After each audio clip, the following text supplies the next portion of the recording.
আমরা যে ফুটওভার ব্রিজটা করলাম সেখানে যত কোনো অবস্থাতে এটা যেটুকু ওয়াইড এবং আমার মনে হয় যে বেশ আধুনিক ফুটওভার ব্রিজ, তার উপরে যাতে কোনো অবস্থাতে কোনো অস্থায়ী দোকান মানে যেগুলি ফুটপাতে সাধারণত বসে তার আশেপাশে কোনো অবস্থাতে কোনো রেফারেন্সে কোনো অবস্থাতে সেটা গ্রহণ করা হবে না। এবং উপস্থিত আছেন এই মার্কেটের এরিয়ার বেশ কিছু মার্কেটের শপিং কমপ্লেক্সের মালিক, সব মালিক, ক্রেতা সবাই এখানে অনেকে আছে। ঢাকা দক্ষিণ সিটি কর্পোরেশন এই ফুটওভার ব্রিজটি নির্মাণ করেছে এবং এই এলাকার যেহেতু একটা শপিং ব্যস্ততম এলাকা, ঢাকা শহরের প্রায় 31টির মতো মার্কেট এই অঞ্চলে অবস্থিত। রাস্তা পারাপারের অসুবিধা দীর্ঘদিন ধরে, তাই বিবেচনা করে এই ফুটওভার ব্রিজটি নির্মাণ করা হয়েছে। সামনে ঈদ, এই এলাকা অত্যন্ত ব্যস্ততম, প্রচুর ক্রেতা।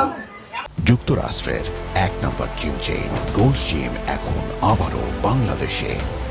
বসুন্ধরা আবাসিক এলাকা ও বসুন্ধরা সিটি শপিং মলে প্রচুর শপিংকারী মানে জনগণ এখানে উপস্থিত হন। তাদের চলাচলের জন্য এটা খুবই গুরুত্বপূর্ণ একটা মানে ফুটওভার ব্রিজ। আমরা দ্রুততম সময়ের মধ্যে এটা উদ্বোধন করতে সক্ষম হলাম। সামনে যেহেতু ঈদ আছে, আমার মনে হয় জনভোগান্তি এবং জনগণের চলাচলের জন্য এটা খুব ইতিবাচক ভূমিকা রাখবে। মানুষ স্বস্তির সাথে এপার থেকে ওপারে গিয়ে ওপার থেকে এপারে এসে তাদের পছন্দের পণ্য ক্রয় করতে পারবে এবং মার্কেট যেহেতু 31টির মতো আছে, তার মধ্যে একটা সেতু বন্ধন তৈরি হবে। ক্রেতারা তার পছন্দ মতো পণ্য কিনবার জন্য বিভিন্ন মার্কেটে যাতায়াত করতে পারবে এই ফুটওভার ব্রিজ দিয়ে, যার ফলে এটা একটা খুব ইতিবাচক একটা উদ্বোধন আমরা করতে সক্ষম হলাম ঢাকা দক্ষিণ সিটি কর্পোরেশনের অর্থায়নে এবং চেষ্টায়।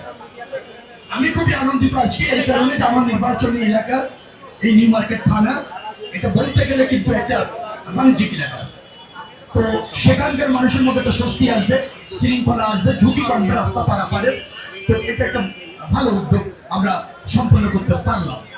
দ্বিতীয় একটি কথা রয়েছে, সব আমরা যে ফুটওভার ব্রিজটা করলাম সেখানে যত কোনো অবস্থাতে এটা যেটুকু ওয়াইড এবং আমার মনে হয় যে বেশ আধুনিক ফুটওভার ব্রিজ, তার উপরে যাতে কোনো অবস্থাতে কোনো অস্থায়ী দোকান মানে যেগুলি ফুটপাতে সাধারণত বসে তার আশেপাশে কোনো অবস্থাতে কোনো রেফারেন্সে কোনো অবস্থাতে সেটা গ্রহণ করা হবে না। ফুটপাত নিয়ন্ত্রণ করা একান্তই দরকার। এটা দারুণভাবে মানুষের চলাচলকে ব্যাহত করছে, যানজট সৃষ্টি করছে। আমরা এটা পরিকল্পিতভাবে সেটা করতে চাই, পর্যায়ক্রমে করতে চাই। ঈদের পরে প্রশাসক ঢাকা দক্ষিণ সিটি কর্পোরেশনে তিনি বলেছেন ঈদের পরে মার্কেটের মালিক, এখানে যারা ফুটপাতে বসেন তারা এবং আমরা যারা এলাকায় আছি সবাই দায়িত্বে আছি, তারা আলোচনা করে একটা গ্রহণযোগ্য পন্থা অবলম্বন করে সবাই যাতে ক্ষতিগ্রস্ত না হয়, উপকৃত হয়, সব পক্ষ যাতে মানে যেটাকে বলা হয় মেনে নিতে উৎসাহিত হয়, সিদ্ধান্তগুলি এভাবে আমরা নিতে চাচ্ছি। আশা করি ঈদের পর এই এলাকার শপিং কমপ্লেক্সগুলির সামনে যে অনাকাঙ্ক্ষিত প্রতিবন্ধকতাগুলি আছে সেটা দূর করা হবে এবং শৃঙ্খলার পরিবেশ এখানে প্রতিষ্ঠিত করে ব্যবসা এবং জনচলাচল নিশ্চিত করা হবে, সময় উপযোগী করা হবে। আপনারা যারা এখানে উপস্থিত হয়েছেন তাদেরকে সকলকে ধন্যবাদ জানিয়ে আজকের এই ব্রিজ ফুটওভার ব্রিজ ইতিমধ্যে উদ্বোধন করা হয়েছে এবং এটা সর্বোত্তম ব্যবহার জনকল্যাণে মানুষ ভোগ করবে এই প্রত্যাশা বিশেষ করছি। আল্লাহ হাফেজ, বাংলাদেশ জিন্দাবাদ।